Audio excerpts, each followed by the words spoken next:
আপনার মেশিনে দেখতে পাচ্ছেন, সেই মেশিনে এই আখটা ভাঙ্গায়, মানে আখটা রস হয়।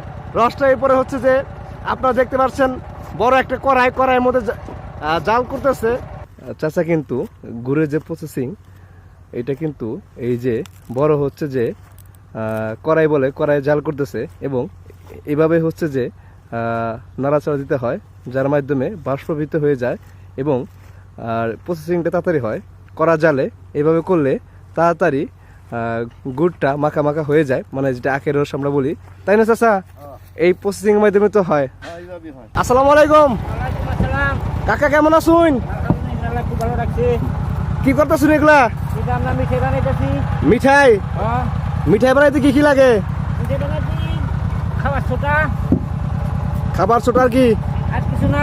ও আচ্ছা, মেন বিষয় হচ্ছে যে আখের গুড় জাল দিয়া তারপর মিঠাই তৈরি করতে হয়।